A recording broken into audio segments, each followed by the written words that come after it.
El gobierno de los Estados Unidos de Norteamérica debe abandonar su plan de un cambio de régimen violento en Venezuela y en toda América Latina y el Caribe y respetar la soberanía, el derecho a la paz, a la independencia. Así respondió Nicolás Maduro a las más recientes tensiones con Estados Unidos y el despliegue militar de Washington en el Caribe. Le exigió a Trump que deje de buscar, según dijo, un cambio violento de régimen, pero también aseguró que las diferencias entre ambos países no justifican un conflicto militar.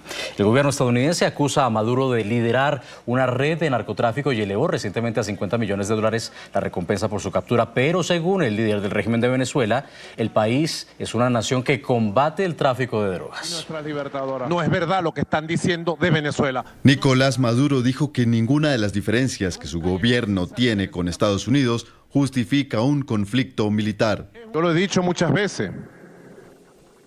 Yo a él lo respeto. Diferencia hemos tenido y tenemos. Ahora, ninguna de las diferencias que hemos tenido y tenemos puede llevar a un conflicto militar de alto impacto, violencia a Sudamérica y nuestra América. Ninguno. No tiene justificación. No es verdad. Washington acusa a Maduro de liderar una red de narcotráfico, algo que, pese a los señalamientos del Departamento de Justicia estadounidense, volvió a negar en las últimas horas. Con todo respeto le digo, señor presidente Trump, aquí en Venezuela se le respeta. Y Venezuela respeta para que la respeten. Y con el respeto que nos hemos ganado se lo decimos. Esos informes de inteligencia que le pasan no es verdad. Venezuela hoy por hoy es un país libre de producción de hojas de coca, libre de producción de cocaína y es un país que combate el narcotráfico y está triunfando en el combate contra el narcotráfico. Maduro ha movilizado al ejército venezolano, que cuenta con alrededor de 340.000 efectivos, y a reservistas que calcula en más de 8 millones. También abrió el registro en la milicia bolivariana, un cuerpo de la Fuerza Armada conformado por civiles y con alta carga ideológica que no es respaldado por el grueso de venezolanos. Maduro dice que cuenta con 4.5 millones de milicianos, mientras reportes especializados ubican el verdadero registro en 220.000. Además, fuentes militares señalan que solo 30.000 están entrenados para combate. Anticipábamos al inicio del programa, el presidente de Estados Unidos, Donald Trump, fue preguntado por periodistas en Washington antes de viajar a la final del US Open en Nueva York sobre si atacaría a los carteles dentro de Venezuela después de que CNN, la cadena internacional de noticias con sede en Estados Unidos, reportara que el mandatario estaba considerando esa opción. Esta noticia, estas declaraciones se dan, recuerden ustedes por favor, después de que el gobierno estadounidense derribara una embarcación en aguas del Caribe. Una embarcación, según Washington, narcotraficante en la que murieron 11 personas. Recordemos lo que dijo esta mañana el presidente estadounidense sobre la posibilidad de atacar o no territorio venezolano. ¿Está pensando en atacar a los cárteles dentro de Venezuela? Bueno, ya lo averiguarán. Ya Estados Unidos había realizado este anterior ataque a la embarcación en aguas internacionales.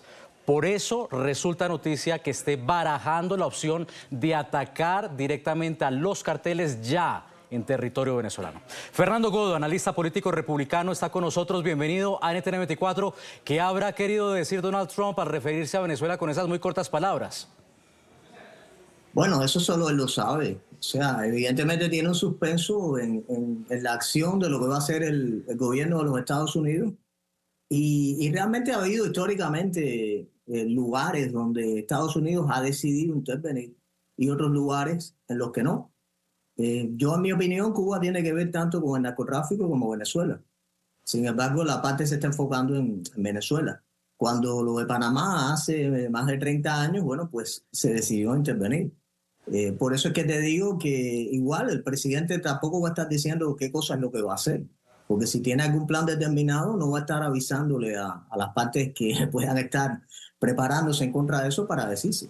Fernando. Yo creo que la respuesta de él es una incógnita, o sea, ya lo verán. Es que eso es lo que resulta paradójico, porque precisamente pues los gobiernos, los ejércitos no nos tienen acostumbrados a anunciar acciones, por lo que abrir esa puerta resulta tan enigmático.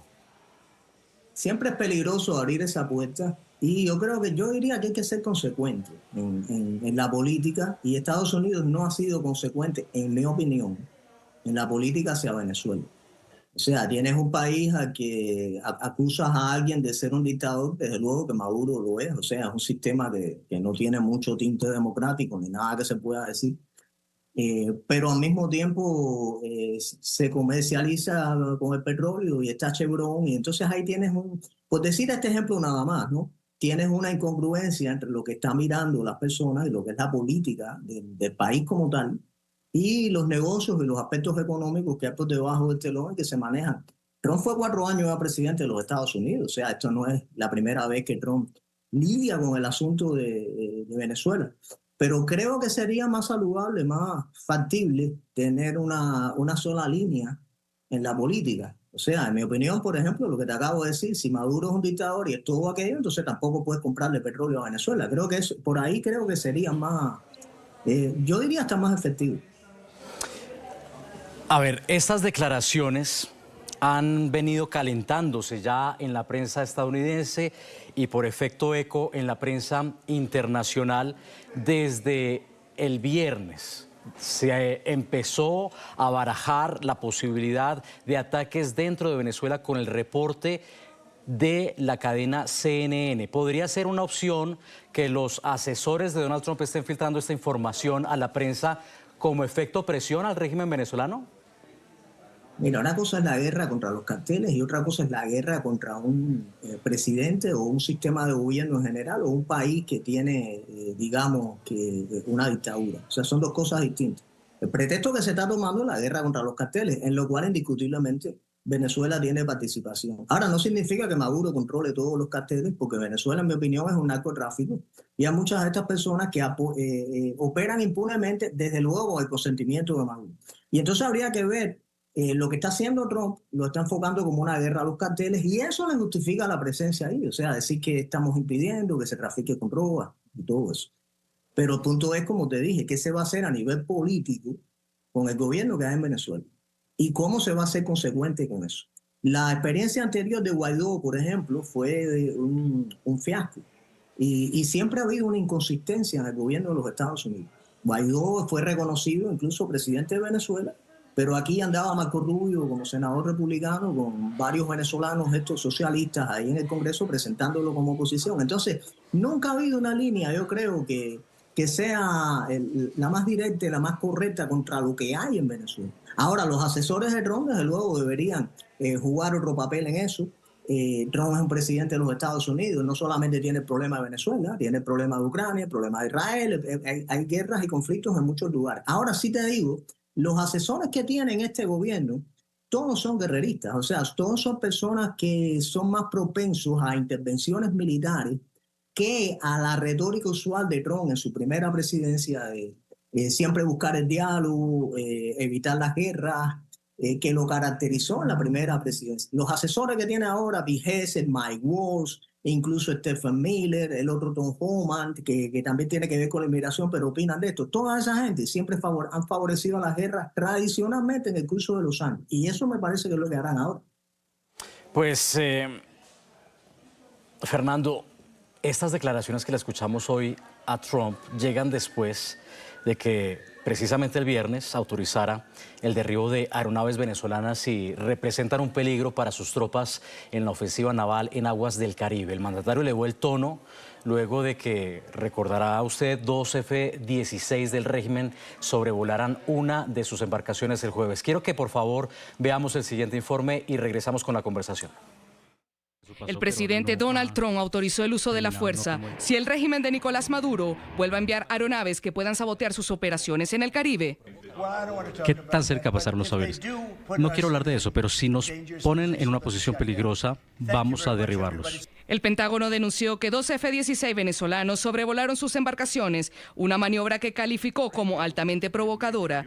Y tras esta denuncia, el gobierno del republicano anunció que 10 aviones F-35 llegarán la semana que viene a Puerto Rico. Según fuentes militares, se unirán a la gran ofensiva contra los narcoterroristas. Y además, medios puertorriqueños como Noticias RTZ informaron que Estados Unidos se encuentra en la isla realizando ejercicios militares.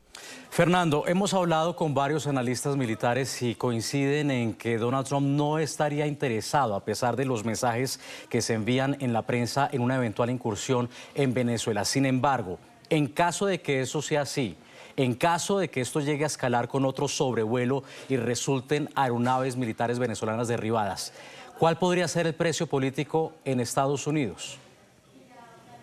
Mira, yo escribí un libro sobre Trump. Se hunde en el pantano o cumple sus promesas.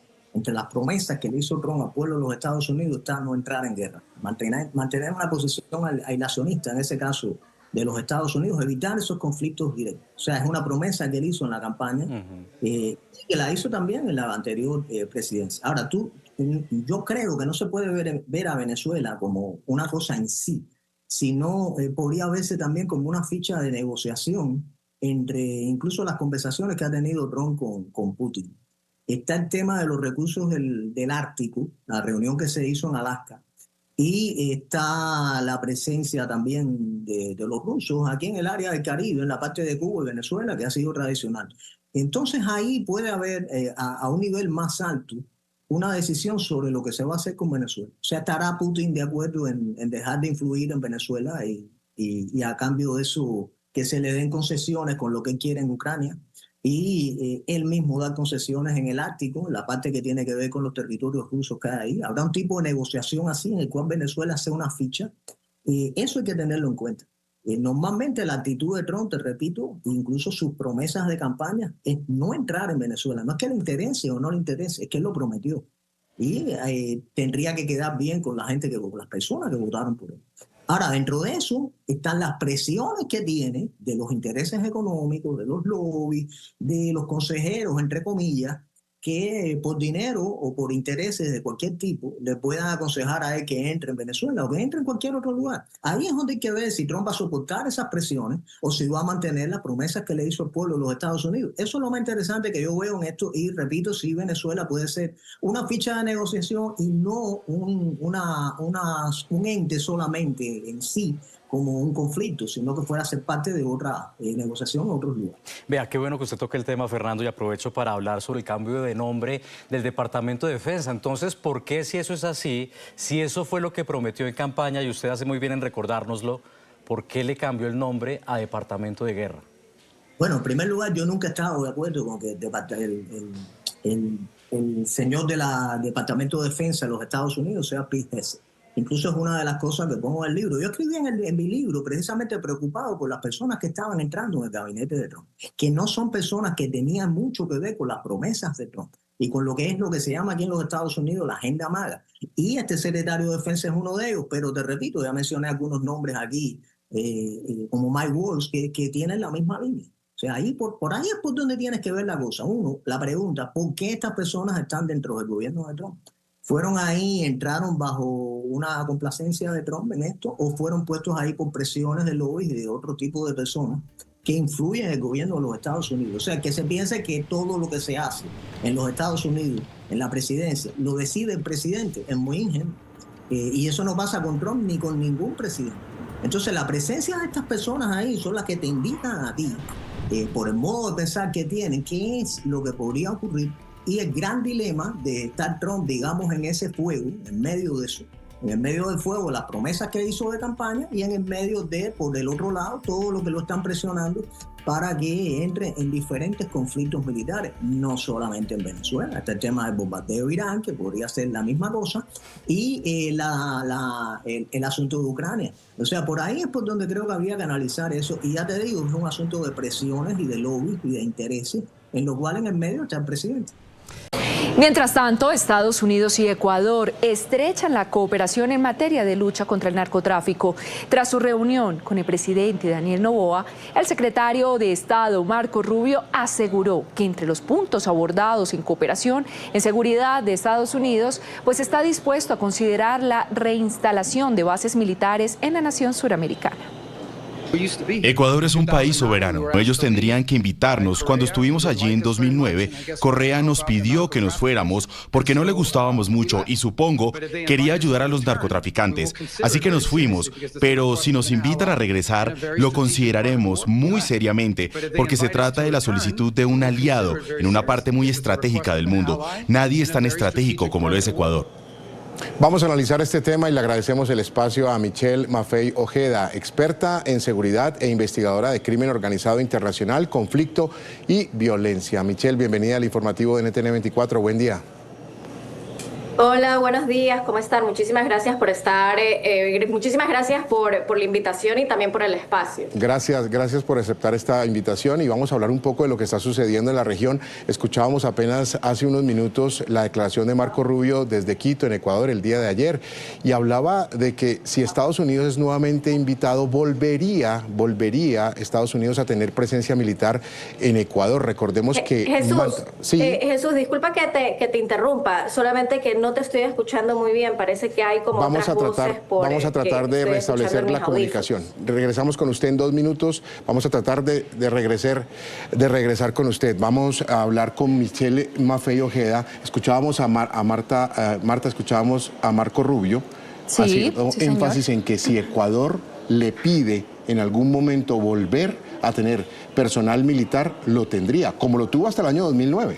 Mire, es que es importante poder analizar toda esta situación. Primero, la fuerte tensión que hay entre Estados Unidos y, por supuesto, pues Venezuela, las respuestas que ha dado además Nicolás Maduro sobre esta situación. Hoy hubo un despliegue de aviones en Puerto Rico y aprovechando precisamente pues la entrevista que tenemos con Michelle Maffei Ojeda, volvemos a contactarnos con ella. Le decíamos hace un momento, es experta en seguridad e investigadora de crimen organizado internacional, conflicto y violencia, y por eso es importante poder aclarar esta situación. Hablábamos hace un momento y Jesús nos comentaba sobre esta situación que se ha presentado en Quito, Ecuador. ¿Cuál es su análisis puntual? Sí, y disculpe que no le estaba escuchando muy bien a Jesús, pero ¿cómo está Marta? Muchas gracias por la invitación nuevamente. Bienvenida. A ver, a mí me parece una cuestión interesante las palabras de Marco Rubio. Si vamos a la teoría, hay muchísimas personas que dicen que otra vez parecería que Estados Unidos está regresando a un gunboat diplomacy, básicamente utilizar los medios militares también para ir a una guerra contra el terror como tal, muy similar al 2001 después del 9/11. Y lo que a mí sí me preocupa para el Ecuador, y ustedes en Colombia lo vivieron al principio del 2000 también, es que en el Ecuador se quiere implementar una guerra contra las drogas al estilo Plan Colombia y al estilo de México. Ahora, específicamente, cómo los grupos de delincuencia organizada en el Ecuador operan básicamente como un copy-paste de los cárteles mexicanos, justo por la influencia de Sinaloa y Jalisco Nueva Generación. Y evidentemente Marco Rubio y la administración Trump son muy quisquillosos y muy piquis, se podría decir, en la ideología política de los gobiernos de turno. Entonces, la ratificación de que ellos dijeron que en el 2009 la administración de Correa les pidieron que se vayan, al fin y al cabo es verdad. Y parecería que al partido de Revolución Ciudadana, el partido de Rafael Correa, del expresidente, no les gustó en absoluto la apreciación que Marco Rubio hizo. Ahora, en el Ecuador hay un discurso reiterativo de que por la base de Manta, que era la base militar americana, el Ecuador se mantenía, entre comillas, una isla de paz. Esto es falso porque antes del 2014 el Ecuador siempre tuvo una tasa de homicidios entre el 15 al 18 por cada 100.000 habitantes. Entonces, el Ecuador siempre ha sido un país de violencia media alta. Y eso es lo que a mí me preocupa, que parecería que en el Ecuador y en la región de América Latina que otra vez el crimen organizado está creciendo exponencialmente. Sí. Parecería que en lugar de ser muy objetivos, parecería que el relato está matando al dato. Y si uno quiere generar de verdad cambios a largo plazo, en teoría dato mata relato. Claro. Michelle, le pregunto por las organizaciones criminales que han sido declaradas como terroristas. Le hablo de los Lobos y los Choneros. ¿Cree usted que, o tiene usted conocimiento si estas organizaciones tienen alguna relación con el Cartel de los Soles en Venezuela? No tengo conocimiento, sin embargo el Cartel de los Soles tiene años y evidentemente el Cartel de los Soles se ha mantenido como tal lavando activos en todo lo que es minería ilegal de oro. Por eso es que indiferentemente de todo la pletora de sanciones que les pueden poner a Venezuela, el gobierno de Maduro se ha podido mantener porque han estado por años dentro de la minería ilegal de oro, específicamente en Venezuela. Tienen los yacimientos más grandes en toda la región. Ahora, los Lobos y los Choneros, que justo fueron declarados grupos terroristas extranjeros por parte del gobierno de Estados Unidos y también evidentemente en la declaratoria del presidente Noboa en enero del 2024, evidentemente ellos han lucrado de todo lo que es la minería ilegal de oro, específicamente los Lobos, que tienen muchísima injerencia en la Amazonía ecuatoriana y todo lo que es la sierra del Ecuador. Sin embargo, también están muy, muy presentes en el norte del Perú ambos grupos de delincuencia organizada. Y por otro lado, pese a que no me lo estás preguntando, el Tren de Aragua normalmente no está dentro de ese mercado del crimen organizado, sino que el Tren de Aragua más que todo tiene muchísima injerencia en Colombia, en Perú y en Chile, porque se dedican a explotar sexualmente a los migrantes y las mujeres, más que todo, que son los caminantes, es decir, todos los migrantes venezolanos que salen de Venezuela y están en una situación de vulnerabilidad. Por supuesto, no, gracias de verdad a usted por estar con nosotros y dedicarnos parte de su tiempo para poder conversar hoy con nuestra audiencia. Y uno de los temas, de hecho, que quiero comenzar a platicar es precisamente lo que veíamos y lo que hemos estado viendo, de hecho, hace un par de días, y es que las transformaciones que ha tenido nuestro país, El Salvador, principalmente por el tema de seguridad o como eje principal el tema de seguridad, ha dado la vuelta por el mundo y ha sido reconocido por diferentes países, incluyendo por supuesto una de las potencias mundiales que es Estados Unidos, que ha reconocido no solo el Plan Control Territorial, sino también el régimen de excepción como una medida para reducir los homicidios y como por supuesto un modelo de seguridad, Arturo. Con eso quiero arrancar el análisis de esta noche. ¿Qué opina? Bueno, el informe que sale desde los Estados Unidos de Norteamérica es muy auspicioso, toda vez de que en el gobierno anterior habíamos tenido algunas novedades con respecto a lo que se pensaba de cómo se iba llevando adelante el plan de control territorial y el régimen de excepción.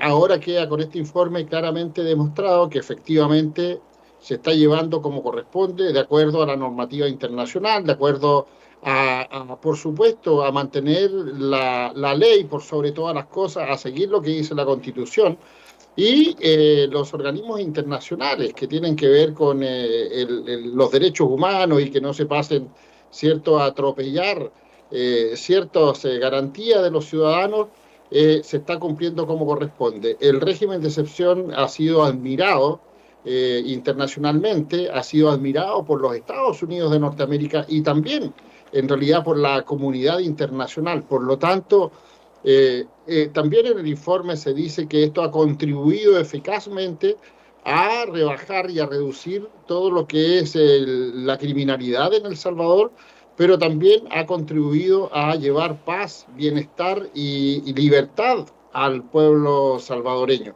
Así que estamos felices porque ese informe, una vez más, demuestra que todo lo que se está haciendo en El Salvador se está haciendo bien y teníamos razón en que se iba a llevar adelante de muy buena manera por parte de la planificación que estaba, ¿cierto?, realizando el presidente Nayib Bukele, por la colaboración de los poderes del Estado, por lo que está, ¿cierto?, también llevando adelante el ministro Villatoro, ministro de Justicia, ¿cierto?, y Seguridad, y también, por supuesto, el ministro de Defensa, el ministro Merino Monroy, que han colaborado, ¿cierto?, estrechamente para que esto vaya conforme a lo que establece la ley y conforme a lo que el presidente Nayib Bukele quería lograr. Y esto también lo hemos visto durante esta semana, como de la mano de la seguridad va el desarrollo del país. La noticia internacional, la que ha recorrido también la inauguración y la puesta en funcionamiento de este puente colgante, etcétera, etcétera. Por lo tanto, muy buenas noticias para El Salvador con este informe reciente. Por supuesto. Creo que uno de los temas que me llama mucho la atención es que no se trata de cualquier informe y no se trata, por supuesto, de un país, digamos, pequeño, un país que está en progreso, un país que de pronto... no se trata de cualquier país, se trata de los Estados Unidos que ha dicho a través del Departamento de Estado de los Estados Unidos este informe anual de derechos humanos donde reconoce precisamente la reducción histórica en las cifras de violencia, en las cifras de homicidio aquí en El Salvador. Así es. No, y no solo eso, también hay una comparativa de lo que ocurría, ¿cierto?, en años anteriores. Se habla del 2014, se habla de las relaciones que tenían los gobiernos anteriores con las pandillas, de los dineros, ¿cierto?, la malversación de fondos que existía. Por lo tanto, es un informe que, aparte de haber llamado la atención a quienes trabajamos en el ámbito de las asesorías y la seguridad, también nos confirma de que efectivamente el hermano mayor, como se le suele llamar a los Estados Unidos de Norteamérica, está, ¿cierto?, mirando, está con los ojos puestos en El Salvador, y por eso también todo el apoyo y todas, ¿cierto?, las garantías que tiene El Salvador de ahora en adelante para poder desarrollar sus proyectos, valga la redundancia, de desarrollo, de que el país, ¿cierto?, avance en la senda correcta para que el pueblo, la población, ¿cierto?, tenga el bienestar que tanto tiempo y por tantos años fue anhelada. Así que nos alegramos nosotros por este tremendo informe. En el fondo, el resultado del informe da a conocer de que El Salvador cumplió, ¿cierto?, con una tremenda etapa que era sacar al pueblo de esta ola de criminalidad, esta ola de delincuencia, y también da a conocer, ¿cierto?, la profesionalización de todos sus estamentos, del Poder Judicial, del Congreso mismo, del Gobierno, de las Fuerzas Armadas y, por supuesto, la Policía Nacional Civil. Claro. Arturo, desde su punto de vista, ¿cómo quedan las críticas de la oposición al régimen de excepción? Principalmente, bueno, en la Asamblea Legislativa, por ejemplo, que se oponen, no votan, no respaldan las diferentes prórrogas, cuando hemos visto que ha sido el Departamento de Estado quien ha reconocido, de hecho, la implementación del régimen de excepción como una herramienta constitucional que ha devuelto la paz y la tranquilidad a los salvadoreños. ¿Cómo queda la cosa, como se dice por acá? Bueno, ahí vimos las votaciones, ¿cierto?, en el Congreso de las personas que se opusieron o que se están oponiendo siempre, pero son los mínimos en realidad. Sí. Pero aquí queda claramente demostrado de que a pesar de lo que se diga, a pesar de que la gente opina, ¿cierto?, sin tener conocimiento, sin conocer directamente, sin haber estado en El Salvador, ni antes, ni durante, ni ahora, para poder dar una opinión como corresponde. La oposición, que ha perdido, ¿cierto?, ese privilegio de poder recibir algún tipo de garantía o de monumentos de parte de los grupos delincuenciales y de las pandillas que están acostumbrados a eso, en realidad pierden un espacio muy grande. Si aquí en el fondo el problema de fondo en realidad es que perdieron el negocio. O sea, cuando se les cortó la forma de tener entradas adicionales, porque eso era lo que pasaba, por eso no se hacía absolutamente nada contra las pandillas, contra estos grupos organizados de criminales, era porque de una u otra manera ellos estaban involucrados en esto porque se reciben dinero de todas partes. Al final, el sufrimiento de la población se convierte en un negocio para quienes llegan a acuerdos y se siguen perpetrando estos delitos y estos crímenes. Cuando se soluciona eso y se le pone un párale a eso, por supuesto que el negocio se les termina y el negocio en realidad no sigue funcionando, y eso es lo que más les dolió. Las instituciones internacionales que estaban operando en El Salvador dejaron de recibir, por supuesto, ayuda, porque ya no podían estar metidos, ¿cierto?, colaborando y apoyando a los delincuentes, a los criminales, en vez de la población. Por lo tanto, esto es un cambio pero rotundo y es una muy, muy buena noticia para El Salvador. Por supuesto. Antes de irme a la pausa, que El Salvador ya se acerca, está en ruta, está en camino, la meta ahí está y faltan pocos días para llegar a los 1000 días sin homicidios solo en la administración del presidente Nayib Bukele. Para la historia de El Salvador, para esta fase que nos encontramos en seguridad, en paz y en tranquilidad, ¿cómo se traduce este camino, esta meta, ya que en unos días vamos a estar llegando? Bueno, ya pasamos hace un ratito los 900 días, así que hay mucho optimismo porque efectivamente era algo impensable lo que podía ocurrir, ya más de 900 días sin homicidios, ¿cierto?, provocados por las pandillas y el crimen organizado en El Salvador. Es un logro tremendo. Pronto se va a llegar a los 1000 días, que es a lo que se aspira. Así que ánimo y fuerza, y con el trabajo que se está realizando, lo más probable es que muy pronto se llegue a ese cometido. Pero también cabe destacar algo muy importante que en los Estados Unidos de Norteamérica también ha llamado la atención, que es el control fronterizo, no solamente lo de las pandillas, sino que el control fronterizo recio que se está llevando adelante en El Salvador para el control de lo que es droga, estupefaciente, cierto armamento no autorizado, todo lo que es trato de blanca, todo lo que es tráfico ilegal, y que se está llevando adelante, ¿cierto?, con el comando Zumpul de control fronterizo recio. Eso ha llamado mucho la atención también por todo el problema que tiene los Estados Unidos con el control de frontera.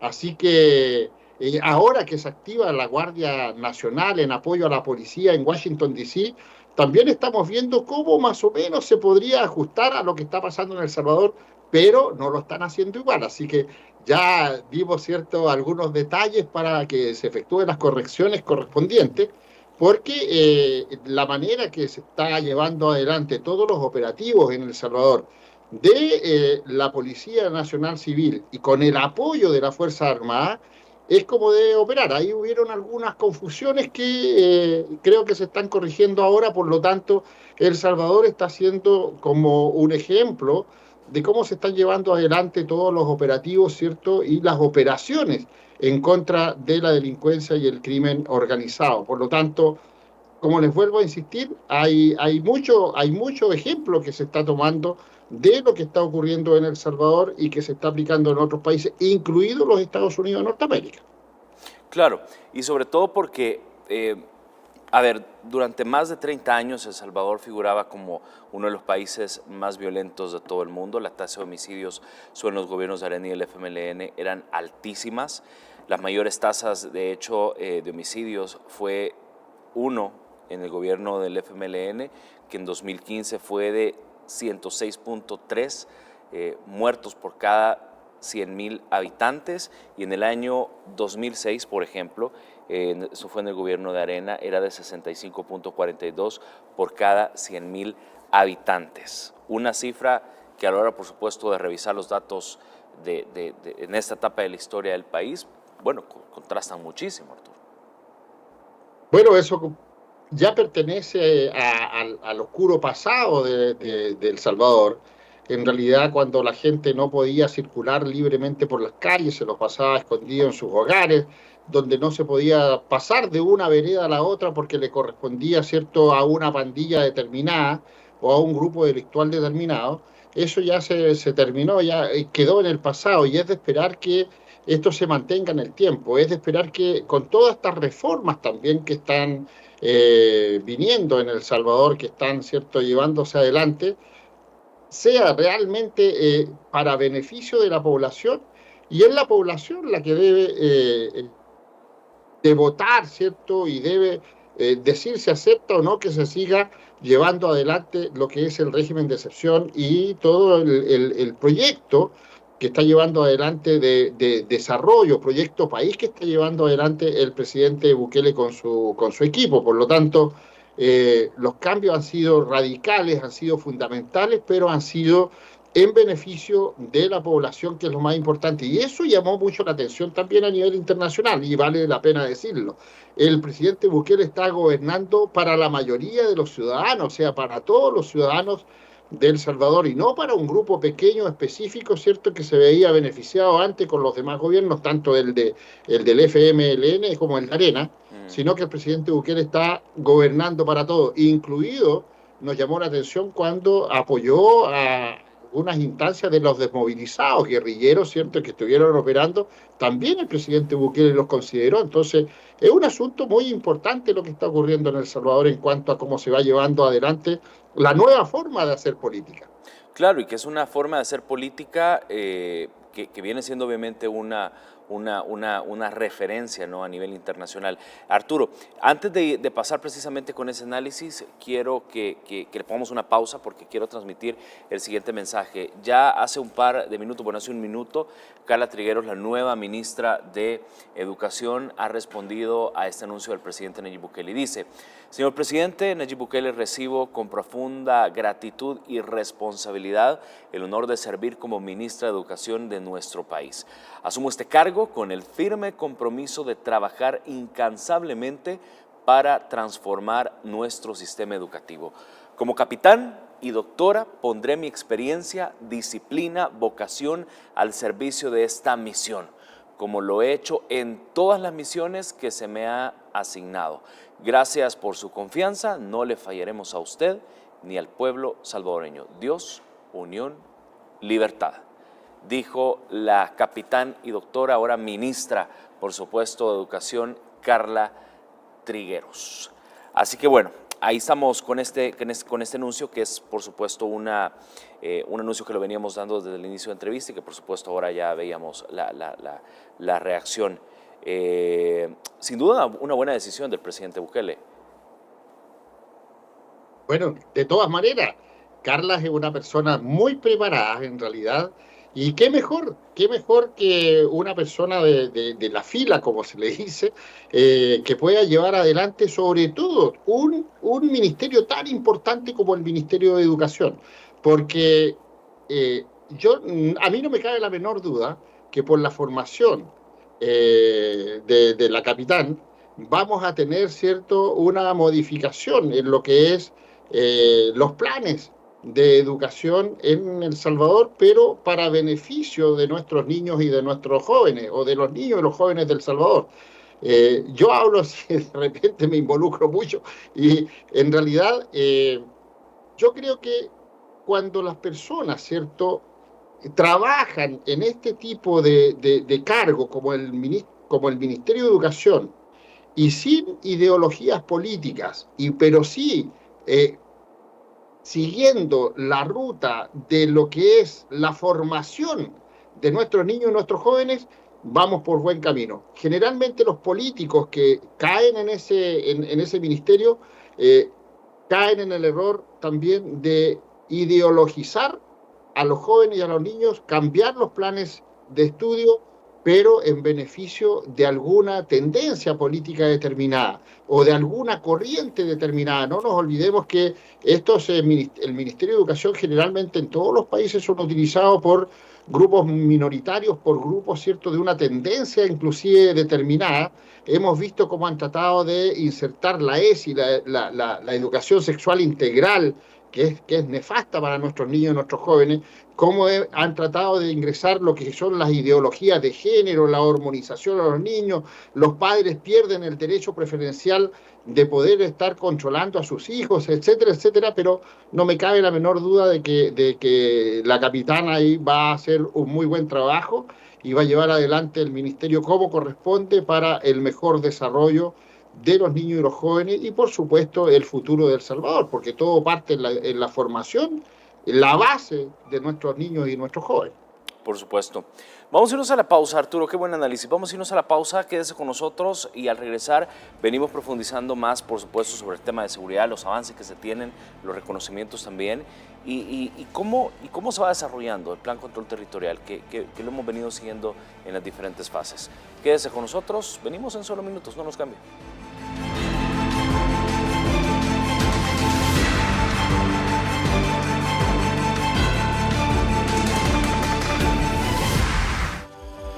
Ahora los salvadoreños podemos disfrutar de espacios para vivir en libertad. Lugares que antes estaban en el abandono, hoy se llenan de vida, cultura y nuevas oportunidades. Ya revitalizamos el centro histórico de San Salvador, pero esto es solo el comienzo. También hemos transformado los centros históricos de Suchitoto, San Vicente y toda la Ruta de las Flores con calles, plazas y parques renovados que conservan su valor histórico y cultural. Paso a paso, estamos recuperando lugares para encontrarnos, disfrutar en familia e impulsar el desarrollo local en cada rincón del país. Descubre un nuevo El Salvador, donde cada espacio cuenta una nueva historia. Dirección de Obras Municipales, DOM. Desde una...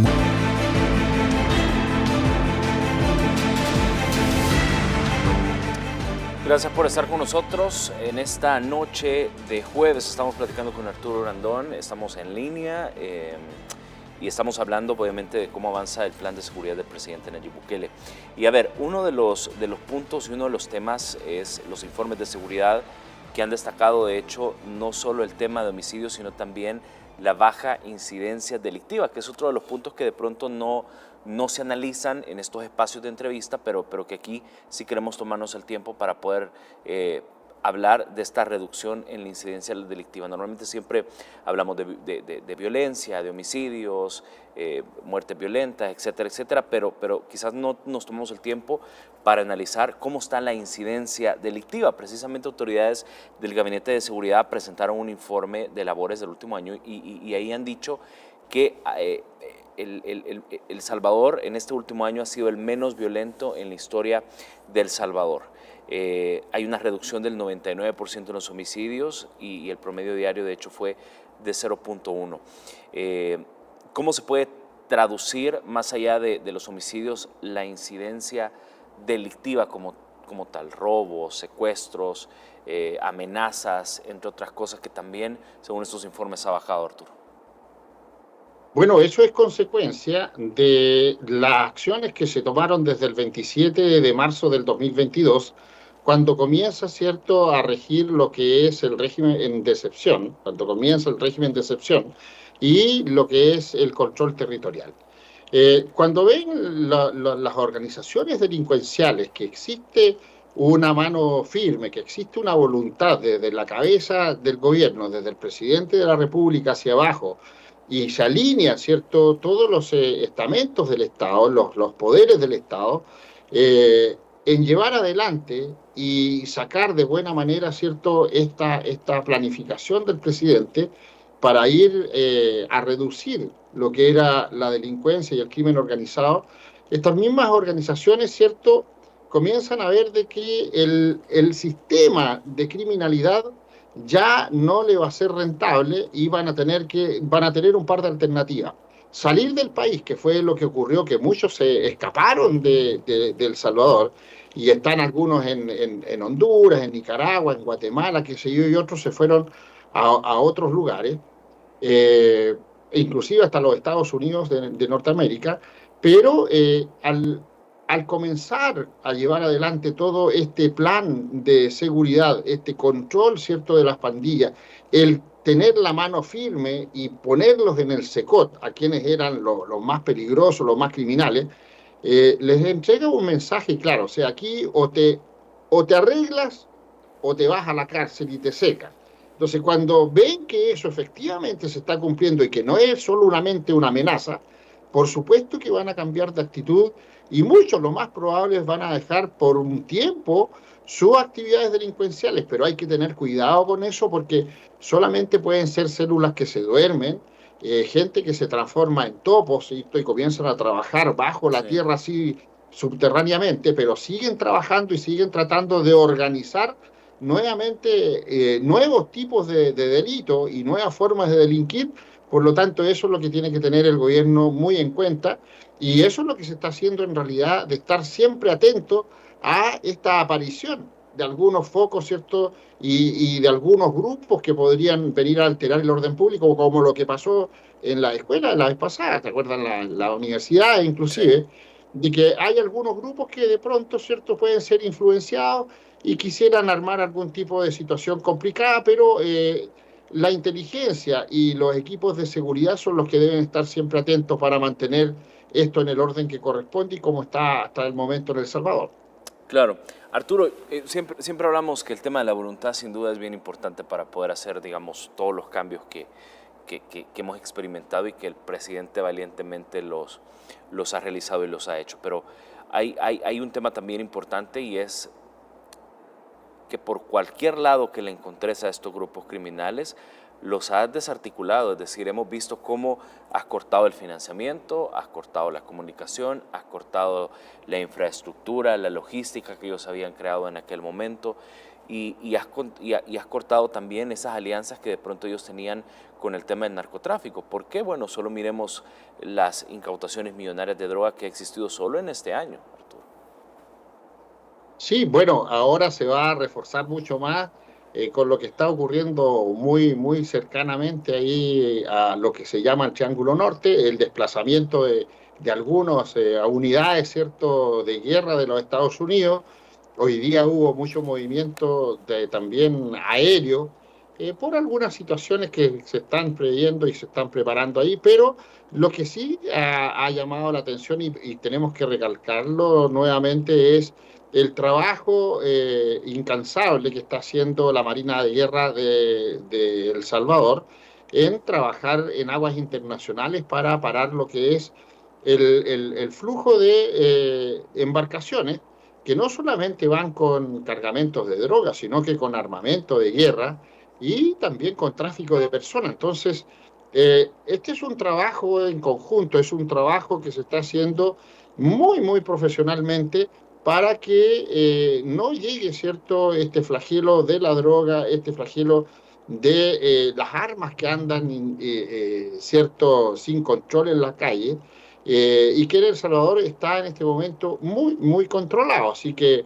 es de esperar que se mantenga ahí. Lo más difícil, como decíamos anteriormente, Armando, en otros programas, lo más difícil es mantener en el tiempo esto. Al principio puede ser fácil llegar a poder controlar a una población determinada, pero mantener el programa en el tiempo es lo que se hace difícil porque o se relaja el sistema, se baja la guardia o comienzan a haber algún tipo de influencia y puede, ¿cierto?, debilitarse el sistema. Por lo tanto, aquí lo que hemos visto desde el 2022, desde el 27 de marzo del 2022 a la fecha, es que se ha mantenido en el tiempo y se ha mantenido el régimen de excepción y eso es lo que ha llamado también mucho la atención en la comunidad internacional, que tanto el pueblo salvadoreño, ¿cierto?, pide que se renueve mes a mes el régimen de excepción, están conformes con eso, no tienen ningún problema, no se han quitado libertades, no se ha violado la Constitución, ni los derechos humanos de la población, que es lo más importante,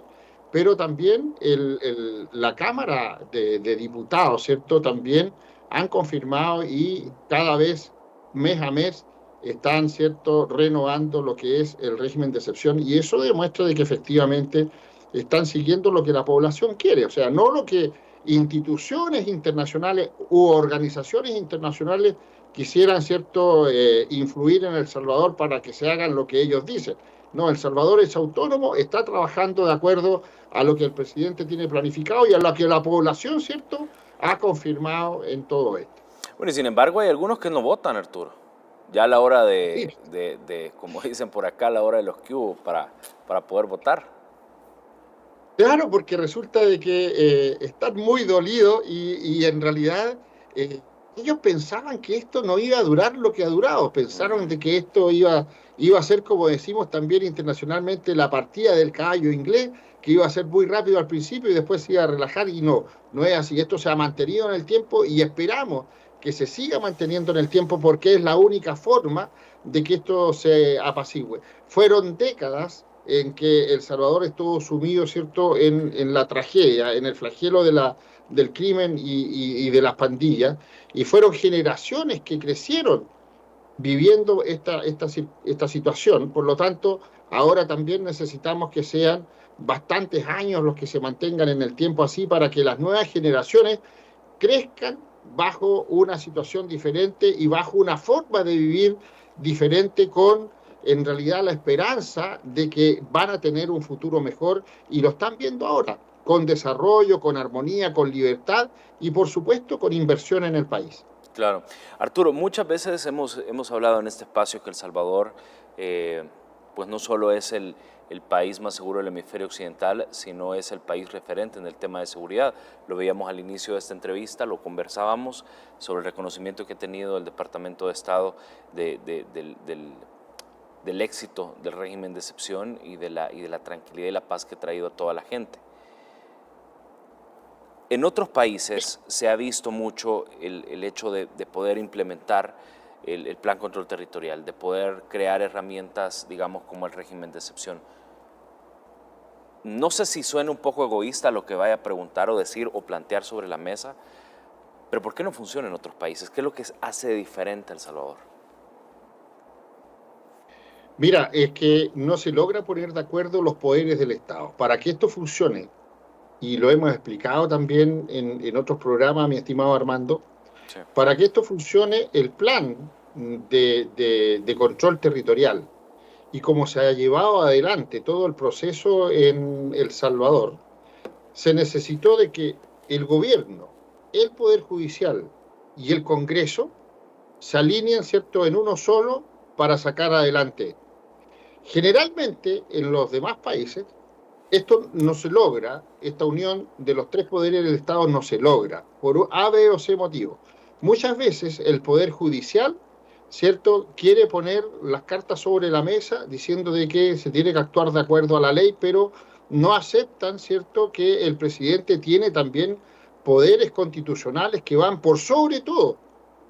Y es ahí donde se crean los conflictos. También en el Congreso, muchos congresistas, cuando existe, ¿cierto?, una Cámara donde está bien equilibrado el sistema, en realidad votan en contra de muchas medidas, porque ellos sencillamente no están de acuerdo con el gobierno. No es porque sean malas, sino que porque sencillamente no están de acuerdo con el mandatario que está tratando de impulsar algunas medidas interesantes o extraordinarias. Entonces se crea ese conflicto. Pero además de eso, en muchos países no se lleva adelante el plan de control territorial conforme a cómo está establecido. Existe un modelo, ese modelo que se está aplicando en El Salvador es un modelo que ha dado resultados, pero tiene que aplicarse conforme a cómo se ha llevado adelante, es decir, un régimen de excepción total. Lo que pasa es que cuando se aplica, mi estimado Armando, lo que se trató de hacer, por ejemplo, en Honduras en una oportunidad, no resultó porque en realidad la presidenta se opuso a un montón de cosas. No resultó en Ecuador porque se hizo con un régimen de excepción acotado, o sea, a media. Y eso no resulta. O lo haces con todo o no lo haces. Porque si no, no resultan las cosas. Y claro, en El Salvador, le hemos dicho, se ha hecho con todo y ese es el resultado. Por lo tanto, ahora se está tratando de aplicar en pequeños lugares, en lugares de menor cantidad de población, para tratar de ver cómo funciona. Pero aquí tiene que hacerse completo. A medias no funciona. A medias tintas no, es blanco o es negro, así de simple. Fueron el incremento desmedido de la violencia. Ve esta nota y venimos hablando de esto. El gobierno solo ha sido facilitador, ha creado las condiciones mínimas para reducir los niveles de violencia pandilleril.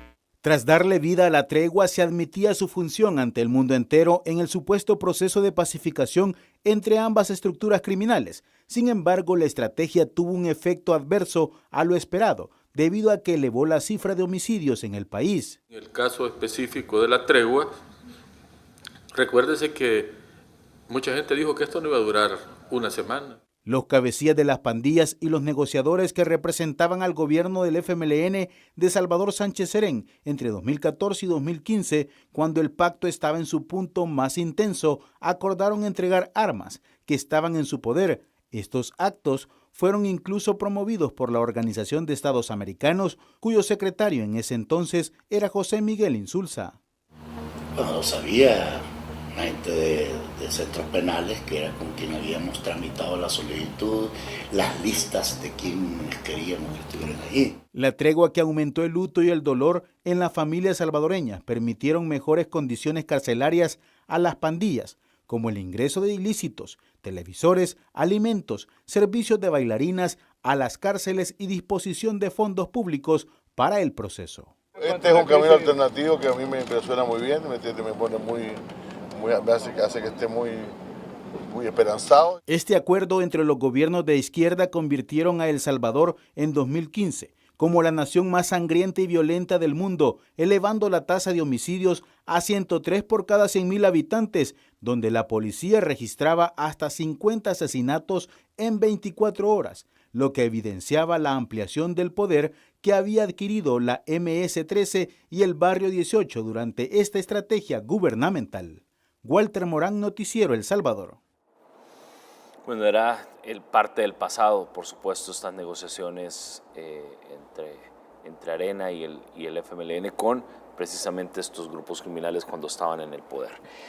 Y a esto hay que sumarle, mi querido Arturo, que de hecho ya se están enjuiciando a exalcaldes de la capital, como por ejemplo Ernesto Mason, y 4 personas más, quienes son señalados de negociar con estos grupos criminales, de negociar con las pandillas.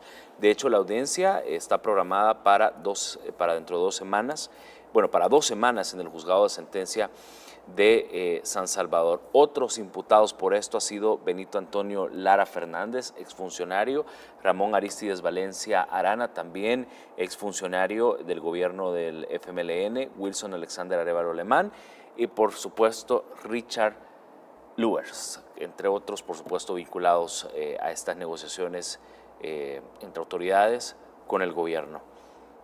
Yo creo que esto también es importante platicarlo y analizarlo, Arturo. ¿Cómo lo ve? Bueno, la gente tiene que tener claro de que en ese entonces, bajo el gobierno del FMLN y Arenas, se produjeron varias negociaciones por cientos de miles de dólares hacia los pandilleros.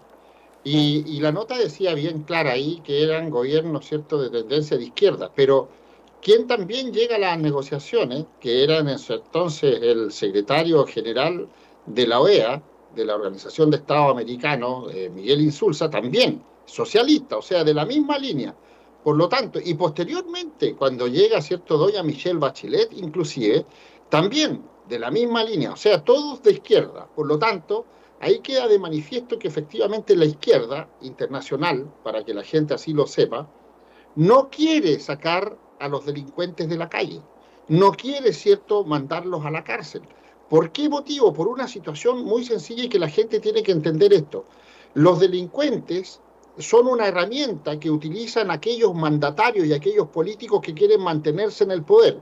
¿Por qué motivo? Porque cuando la delincuencia está operando en la calle, los ciudadanos están encerrados en sus casas, temerosos, y el gobierno los puede controlar de mejor manera. Muy sencillo. Por lo tanto, por eso se crean todas estas situaciones y no se avanza en absolutamente nada, porque a los políticos que no tienen ningún interés en apoyar a su población, les conviene que la gente esté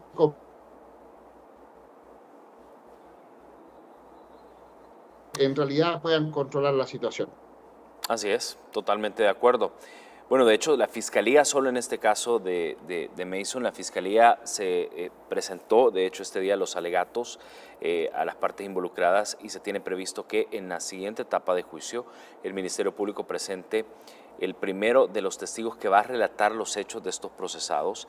Hay que recordar que las reuniones que ellos sostuvieron se sostuvieron durante periodos electorales en el año 2014 en las elecciones presidenciales, en las 2 vueltas y en las municipales en 2014. Es decir, antes, Arturo, se negociaban votos a cambio de vidas, así tal cual. Sí, bueno, ese es el modus operandi, como te decía yo, de esta tendencia política que utilizan a los delincuentes para que ellos se perpetúen en el poder. Mira, la izquierda internacional tiene algo de manual que es para llegar al poder y mantenerse en él. Llegan mintiendo, continúan robando y terminan matando. Pero no es que los políticos maten, sino que dejan y hacen vista gorda que los grupos delincuenciales y los criminales hagan y deshagan en las calles. Pero posteriormente, para apoderarse y para que perpetuarse en el poder, vienen 2 últimas etapas que en El Salvador se está viviendo, que es el miedo y el hambre. Cuando la población en cualquier país pasa las 3 primeras etapas de la mentira, el robo y la muerte, y llegan a esas dos últimas etapas, que es el miedo y el hambre, ya quiere decir que estamos sin vuelta atrás y que generalmente es muy difícil poder sacar del gobierno cuando las personas, ¿cierto?, ya llegan a esa instancia y la población comienza a pasar hambre y depende del gobierno para que pueda seguir viviendo. Por lo tanto, efectivamente, estas negociaciones que se hacían para que las vidas de las personas sean canjeadas o que las tengan en sus manos para que las mantengan con miedo, en realidad es un elemento de negociación en la política. Generalmente, vuelvo a insistir, aunque lamentablemente no quisiera, son los elementos de izquierda los que manejan este tipo de recursos. La delincuencia para ellos es una herramienta más para poder controlar las masas y para poder controlar a la población. Afortunadamente, en El Salvador eso se terminó, afortunadamente eso está controlado y afortunadamente la población ahora puede respirar tranquila, libre y puede desarrollarse, ¿cierto?, como corresponde, y El Salvador está en este momento en vías de desarrollo como corresponde, y también las inversiones, por supuesto, han llegado porque se mejoró toda esa parte de la inseguridad en todo nivel, y eso es el resultado que estamos viendo hasta este momento. Claro, y eso obviamente la seguridad ha sido esa columna vertebral de toda la transformación que ha tenido El Salvador. Yo recuerdo en aquel momento un directivo de Arena, por ejemplo, decía que la seguridad no se come, y la historia de nuestro país y la visión del presidente ha dicho lo contrario. En efecto, de si el país es seguro, puede existir obviamente un alimento en casa, puede existir incremento en el turismo, puede existir incremento en la construcción, en el comercio, en la industria, es decir, todo es una cadena, Arturo. No, y no nos olvidemos que también hubo otro personaje ahí en El Salvador que dijo que las pandillas eran una necesidad social, sí, o sea, que había que tenerlas. No, ridículo esto. O sea, ¿en qué mente cabe? En realidad aparecen cada especímenes que ni siquiera vale la pena, ¿cierto?, considerarlos, pero sí hay que tenerlos muy controlados porque son peligrosos. El pensamiento es nefasto en realidad cuando se llega a creer que el tener a la delincuencia en la calle es de ayuda a la sociedad, y ya estamos como digo yo, con serias novedades, porque quiere decir que algo no está funcionando bien. Y en realidad la gente no quiere eso, la gente quiere paz, quiere tranquilidad, quiere poder desarrollarse, poder desplazarse libremente. Y por supuesto, ¿cierto?, todo eso conlleva a que las cosas funcionen como corresponde. Por lo tanto, la gente también tiene que estar alerta, y el llamado es que siempre se le ha dicho de que ahora que no hay ningún tipo de inconveniente, puedan, y cuando vean algo, denuncien a las autoridades, porque ahora sí pueden tenerle toda la confianza tanto a la Policía Nacional Civil como a las Fuerzas Armadas y como al Ministerio de Justicia. Está funcionando como corresponde, y sus denuncias van a llegar a buen puerto y se van a tomar, por supuesto, las medidas del caso que correspondan. Esa es la idea. Por supuesto. Arturo, yo antes de despedirlo, de hecho, quiero hacerle una última pregunta. En esta etapa de la historia de El Salvador, en esta etapa del avance en el Plan Control Territorial y por supuesto en el régimen de excepción, ¿qué siguientes pasos vienen más? ¿Cómo lo visualiza usted? Normalmente siempre hacemos esto al finalizar la entrevista, me da un par de pronósticos y revisando un par de años le atina a varias cosas. ¿Qué puede venir? Sí, bueno, ahora estamos en un momento de pasividad, pero no tenemos que bajar la guardia bajo ninguna circunstancia, porque todavía quedan, como te digo, algunos remanentes que están trabajando subterráneamente, los que se denominan los topos, y eso hay que estar atento a que puedan de repente reorganizarse y pudiesen causar algún tipo de problema. Lo que viene sí fuerte, y lo voy a volver a insistir, es que tenemos que tener a la población preparada tanto en la parte técnica como profesional, porque las inversiones que ya se están viendo en El Salvador se van a duplicar. Dijimos que en este segundo semestre iba a venir una avalancha de inversores a El Salvador, Y eso ya se está viendo, se adelantaron al ejercicio y ya se están viendo, ¿cierto?, los avances en lo que es el turismo, la parte hotelería y lo que es la parte de desarrollo de infraestructura y tecnología. La gente, por ejemplo, no sabe que en El Salvador se reparan los aviones de las más grandes líneas aéreas, se reparan y se le hacen mantención en El Salvador. Entonces, imagínense el grado de preparación que tienen que tener los salvadoreños para todo lo que viene, y en realidad mucho trabajo, mucha inversión, y eso nos pone optimistas, porque en realidad inclusive la preparación que están teniendo los jóvenes, claro, de acuerdo a los planes que ha puesto el presidente Bukele para que puedan estudiar gratuitamente, ¿cierto?, en los diferentes niveles, eso es muy importante. Ahora, también eso quiere decir que El Salvador inclusive va a aceptar algunos profesionales extranjeros para que puedan trabajar y desarrollarse en El Salvador, y El Salvador va a seguir siendo un referente, sobre todo en la parte de seguridad, pero ahora en la parte de gestión de gobierno.